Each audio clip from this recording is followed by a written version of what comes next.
오늘 본문에 소개되는 여성은 막달라 마리아입니다. 이 막달라 마리아 그러면 여러분들이 사람 이름처럼 생각하는데 막달라라는 말은 지방 이름입니다. 지역 이름입니다. 그래서 이 막달라라는 이름의 뜻은 성벽, 탑, 망대 이런 뜻을 가지고 있습니다. 갈릴리 고스가 서쪽에 위치한 도시입니다. 그런데 이곳에 살고 있는 마리아라고 하는 여자가 7 귀신이 들려있던 여자였습니다.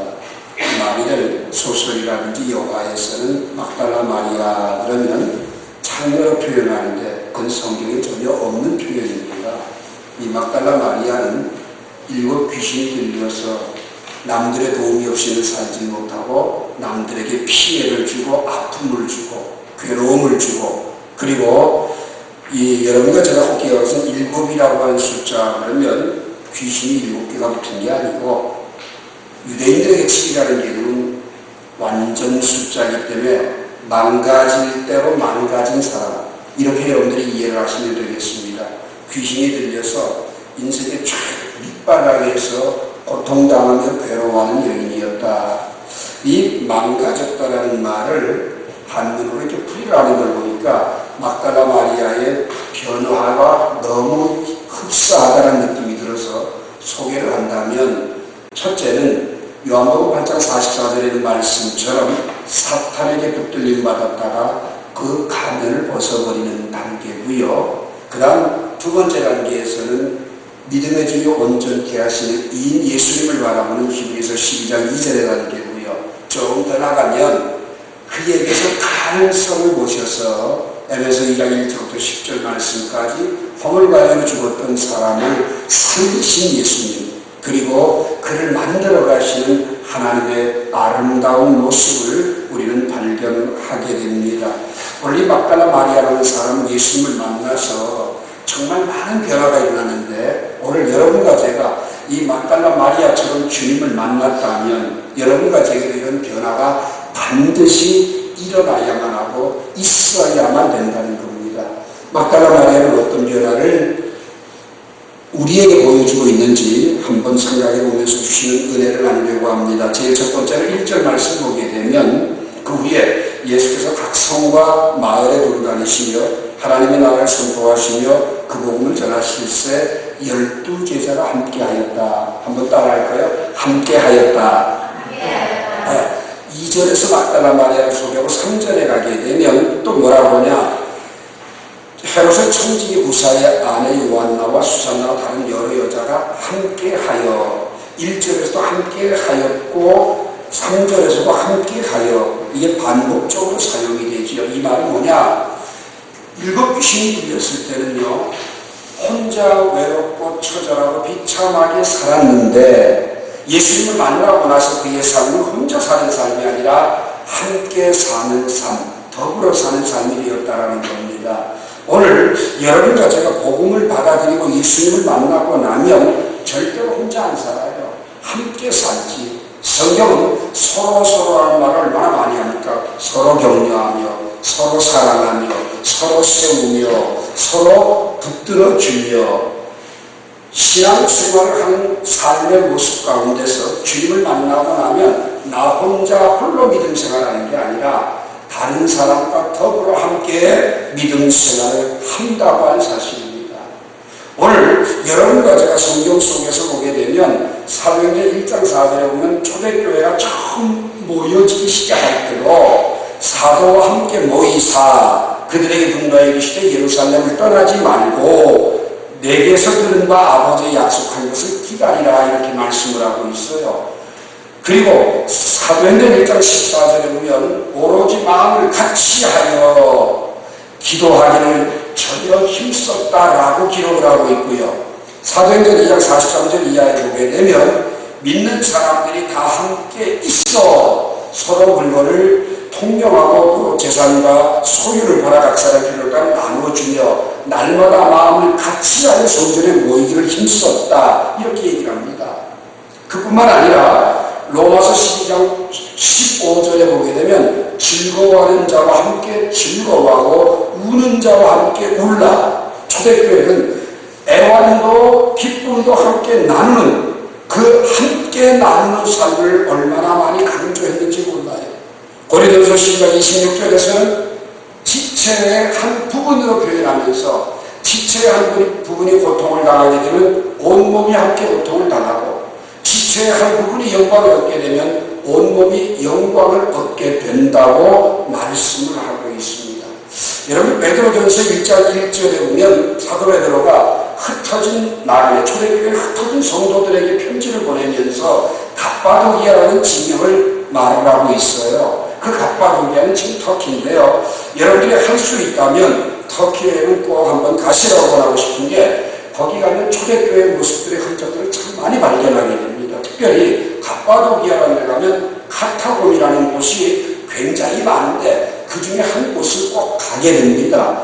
지하 땅 속으로 보통 100m 이상 파고 들어가는 굴들, 그 안에요 100m 정도 내려가서 보게 되면 뭐 몇십 미터만 내려가면 숨쉬도 올라갈 텐데도 불구하고 그들이 500여 명이 모여서 함께 집회를 했던 장소, 전부 다 죽어서 시신들을 그냥 안치해 놓은 장소, 여러 가지 모습들을 발견하게 되는데, 그 불문율처럼 초대교회의 모습 가운데 하나 이런 이야기들이 있습니다. 뭐냐면요, 사람들이 핍박을 당하니까요, 예수 믿는다는 이유 때문에 가족들에게서 분리돼야 되고, 직장을 잃어야 되고, 죽음을 당해야 되고 하니까 믿음을 지키다가 힘드니까 어떻게 돼요? 떠나게 돼요. 예수 안 믿는다고 그러면 자기만 살고 살거든요.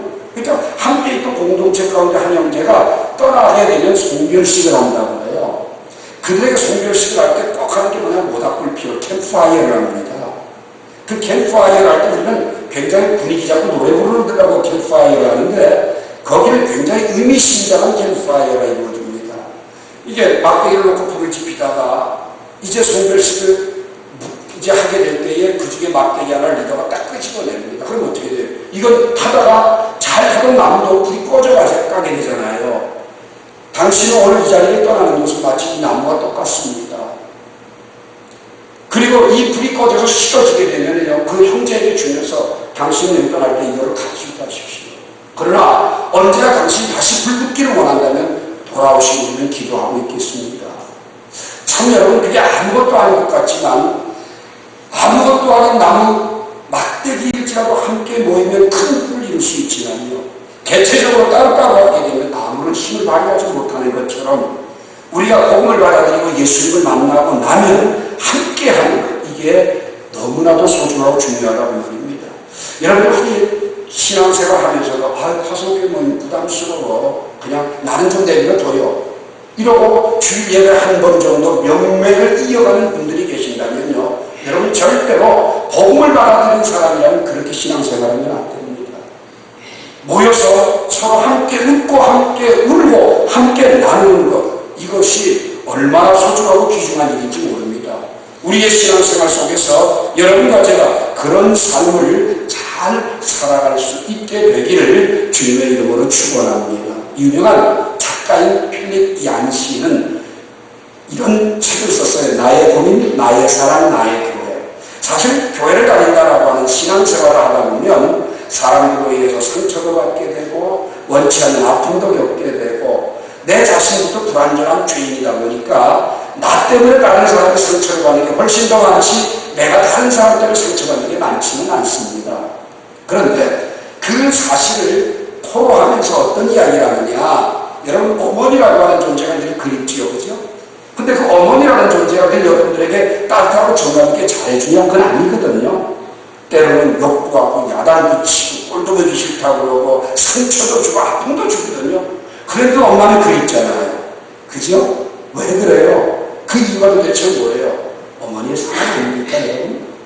사랑이라고 하는 거는요, 상처를 두려워하는 게 아니라 상처를 났음에도 그 상처를 끌어안고 성숙해져가는 것, 그 상처로 인해서 서로 세워져가는 것, 이게 어머니와 나와의 관계인 것처럼 하나님을 아버지라고 부르는 사람은 교회를 어머니의 같은 관계로 서로 상처 속에서 싸매어가며 세워가며 아름답게 만들어가는 과정, 이것이 바로 교회라고 하는 점을 기억을 하시고, 여러분 명맥상 이어가는 신앙이 주일 예배 한 번 드리고 마는 그런 사람이 아니라 정말 모이기를 함께하고 마음을 나누고 힘을 합하는 복된 모습이 되어지기를 주님의 이름으로 축원합니다.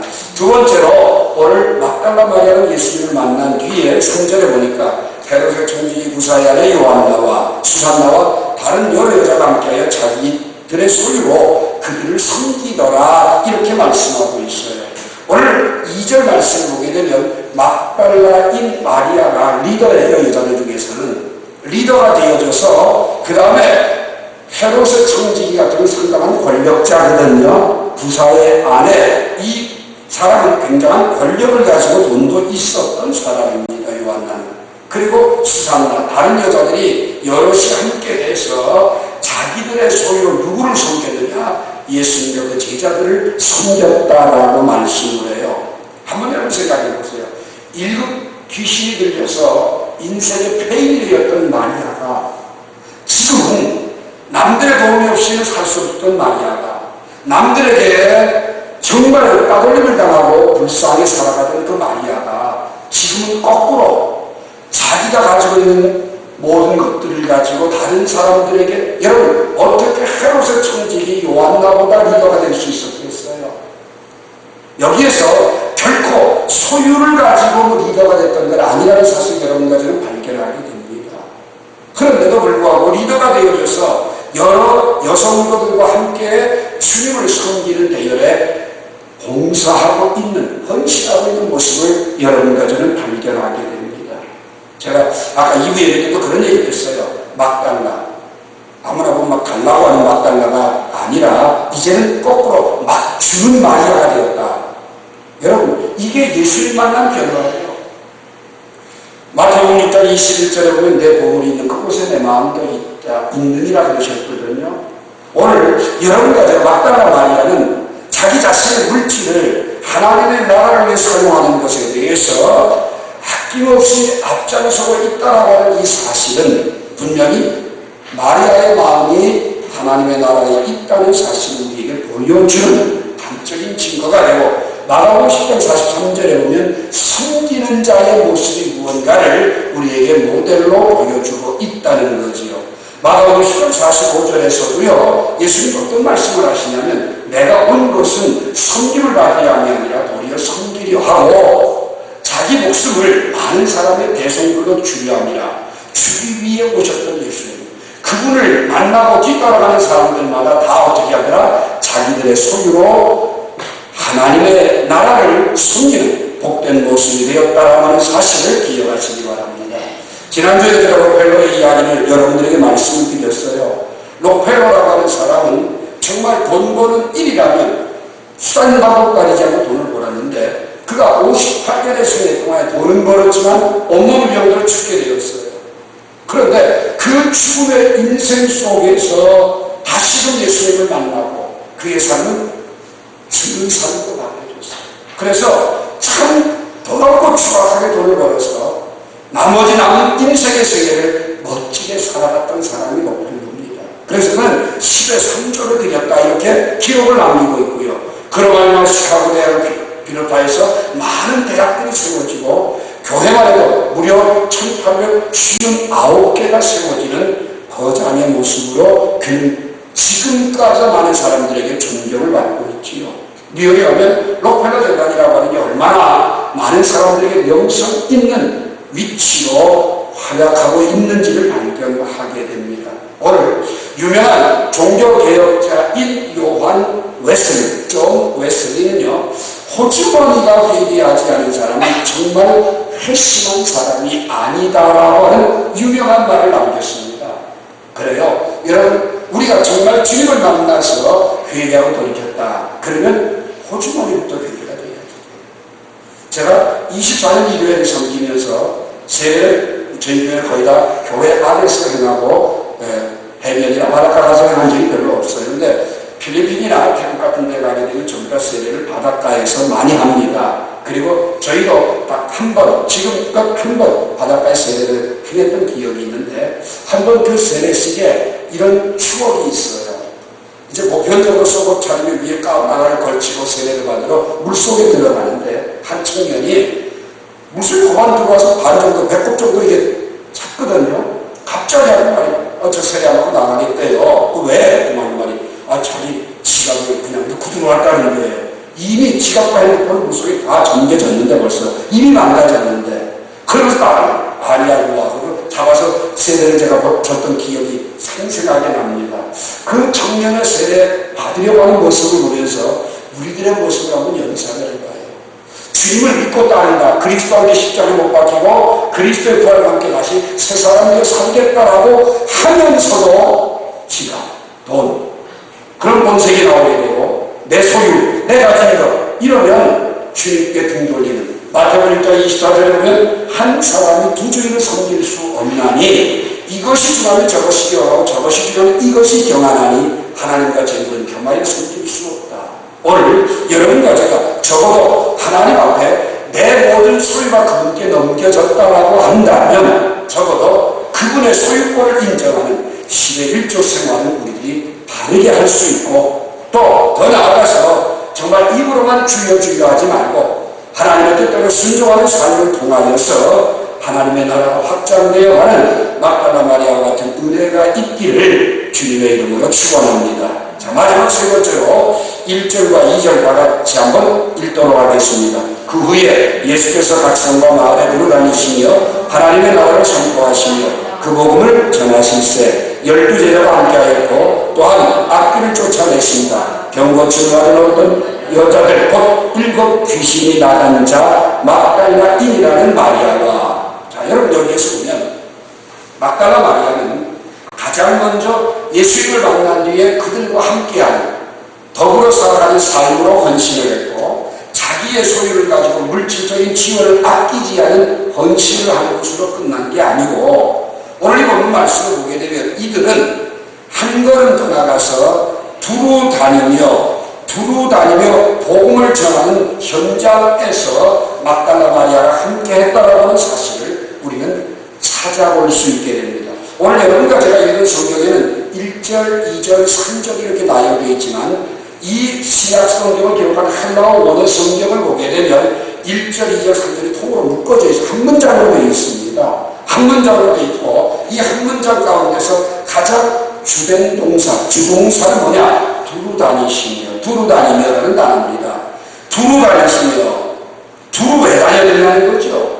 복음을 전하기 위해 다녔다는 겁니다. 그러면 막달라 마리아가 복음을 전했다라고 하는 증거를 우리는 어떻게 찾을 수 있느냐? 마태복음 28장 1절에 보게 되면 예수님께서 십자가에 못 박혀 죽으시고 아리마대 사람 요셉의 무덤에 장례가 치러졌어요.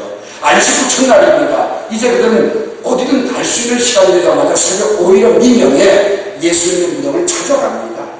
예수님의 12제자였던 남성들도 엄두도 못 내는 일이에요. 왜 그랬을까요?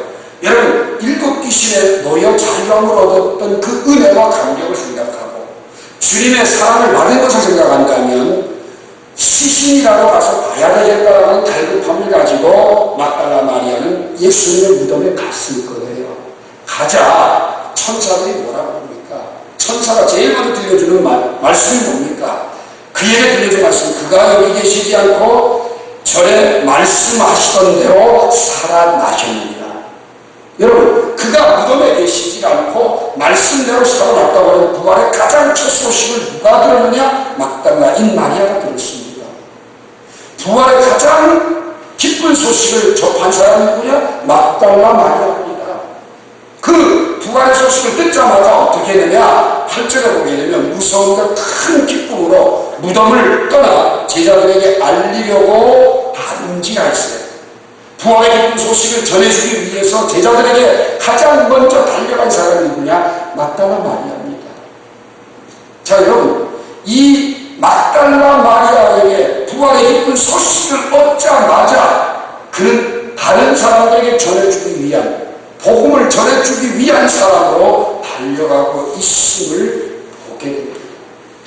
오늘 여러분과 제게 정말 필요로 한 건 뭐냐? 함께 공동체 생활, 가성교회 모임도 기관 모임, 교구 모임도 같이 하는 건 중요하지만 또 내 소유로 주님을 섬기고 그의 나라를 위해 섬기는 것도 중요하지만 우리는 우리의 삶 속에서 부활의 기쁨을 전하는 부활의 삶 진입 그리고 하나님의 나라를 선포하는 사람들, 복음을 전하는 사람들이 되어야 된다는 거지요. 오늘 습성을 가지고 있어요. 예수님도 두루 다니셨고, 여러분, 더 중요한 사탄도 얼마나 잘 돌아가는지 몰라요. 여러분, 잠언 11장 13절에 보면 이 세상을 살아가는 많은 사람들이 어떻게 두루 돌아다니느냐? 두루 다니며 한담하는 자는 남의 비밀을 누설하나. 여러분, 여기저기 다니면서 모여 앉으면 남 얘기하는 사람이에요. 이게 두루 다니면서 하는 습성입니다. 그런데 잠언 18장 8절에 보면 남의 말하기를 좋아하는 자는 별식과 같은 뱃속 깊이 들어간다고 얘기를 해요. 맛있는 음식을 먹으면 잊혀지지 않듯이요, 남의 말을 한번 딱 듣고 절대로 잊혀지지 않는다는 거예요. 이 두루 다니면서 이런 일을 하는 사람인데 이게 누구 닮아서 그러느냐? 여러분, 욥기 1장 7절 말씀에 보게 되면 하나님이 사탄을 물어요. 야, 너 어디 갔다 왔니? 어디서 왔니? 하니까 사탄이 하는 말이, 예, 땅에 두루 돌아라. 여기저기 다녀왔다고 그래요. 사탄이 여기저기 왜 다녀요? 다니는 이유가 뭐예요? 베드로 5장 8절에 보니까 삼킬 자를 찾기 위해 다니는 거예요. 죽이기 위해 다니는 거예요. 오늘 여러분과 제가 모여 앉아서 삼삼오오 짝지면 남의 말을 좋아하는 건 뭐냐? 남 죽이는 일이에요. 살리는 일이 아니에요. 남의 말을 칭찬하는 거 봤어요? 좋은 얘기하는 거 봤어요? 없어요. 여러분, 사탄이라는 존재는 남의 말하는 목적을 가지고 두루 돌아다녀요. 그런데 우리 주님은 어때요? 두루 다니시면서 성과 촌에 하나님의 나라를 선포하고 복음을 전하셨다. 오늘 이것이 바로 살리는 일이요, 이것이 생명을 주는 일인 것을 여러분 꼭 기억을 하시고, 여러분과 저의 삶이 정말 이런 아름답고 복된 모습이 되길 바래요. 그러면 마리아가 이러한 복음을 전할 수밖에 없었던 가장 주된 키포인트는 뭘까? 마태복음 28장 9절이 얘기해요. 예수께서 그들을 만나 이르시되 평안하냐 하시거늘 여자들이 나아가 그 발을 붙잡고 경배하니. 자, 부활의 주님을 전하기 위해서 막 달려가고 있는데 주님이 만나주셨어요. 주님과 만남이 딱 이루어지니까 그 발을 붙잡고 경배를 했다. 경배라는 말이 뭐냐? 예배입니다, 여러분. 여러분, 오늘 이 시간 새벽같이 출근해서 지금 예배하러 여러분 오셨는데 굉장히 피곤하고 지치죠. 그런데 오늘 이 자리에 나와 앉아있지만 주님과 만남이 이루어지지 못하면 여러분은 이 예배가 아무런 생명이 없어요. 예배라고 하면 주님과의 만남이 이루어져야지 돼요. 오늘 주님과 만남이 이루어지니까 마리아는 변하잖아요. 오늘 여러분과 저도 주님을 만나면 우리 안에 생명이 꿈틀거리고, 주님을 만나면 우리에게 기쁨이 있고, 주님을 만나면 우리에게 감격이 있고, 주님을 만나면 우리에게 변화가 있고, 주님을 만나면 우리에게 열매가 있다라고 하는 사실. 그게 어디에서 있잖아요? 예배에서부터 시작이 된다는 겁니다. 예? 마리아가 예배가 살았으니까 생명의 역사가 일어나고요, 예배가 살아있으니까 감격의 역사와 기쁨의 역사가 일어나고요, 예배가 살았으니까 그는 참지 못하고 보고 들은 것을 말하지 아니할 수 없다라고 하는 사도행전 4장 19절 20절의 말씀의 역사가 일어날 수밖에 없다라는 겁니다. 오늘 여러분과 제가 이 예배가 이러한 살아있는 예배, 주님의 발 앞에 엎드려 경배하는 예배, 주님과의 만남을 통해서 내 자신이 바뀌어지는 예배가 될 수 있기를 주님의 이름으로 축원합니다. 마지막으로 여러분에게 한 가지 이야기 드린다면, 로마를 가게 되면 바티칸 그 시가 로마의 중심지지. 거기 가면 시스틴 성당이라고 있습니다. 그 시스틴 성당은 미켈란젤로가 그린 유명한 두 가지 큰 천장 그림이 있지요. 하나는 천지창조고 하나는 레스토퍼, 최후의 심판. 최후의 심판이라고 하는 두 가지 그림을 그렸는데, 이 시스틴 성당에는 천지창조라는 그림이 있습니다. 그걸 4년 반에 걸려서 그렸다고 합니다. 그런데 이런 말이 그렇지요. 높은 천장이에요. 이것보다 몇 배 높거든요. 그 천장 둥근 데다가 그림을 그리는데 어떻게 그렸을까? 붙들고 치라기도 힘들고 그림 그리기도 힘들었을 거예요. 4년 반이 걸렸다고 그래요. 근데 하다가 너무 힘들고 지치고 다운해서 포기를 했어요. 그러다 말고 미안해서 그러니까 얼마나 힘들겠어요. 본인이 막 회의가 느껴지고 다운이 되어지고 침체가 오니까 난 화가가 아니야. 오죽하면 자기 일기에다가 난 화가가 아니다라고 하는 기록을 남길 정도로 심적인 타격이 컸어요. 그런데 하루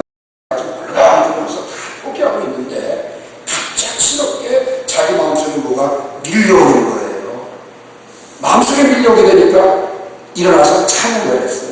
찬송을 하고 기도하는 가운데 어떤 놀라운 은혜를 입게 되냐면 하나님께서 아담을 다 터치한, 그래서 천지창조 그림에 보게 되면 하나님의 손가락과 아담의 손가락이 딱 이렇게 맞닿는 그림이 꼭 있습니다. 여러분 한번 그림을 한번 검색해서 한번 보십시오.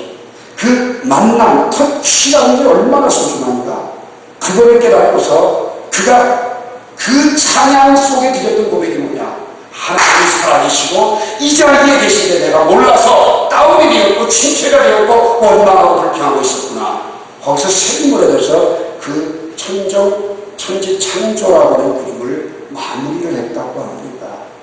오늘 여러분과 제가 기억해야 될 것은 뭐예요? 우리는 살아가는 가면 어둠의 골짜기를 지나갈 때도 있고 흑암의 길을 갈 때도 있어요.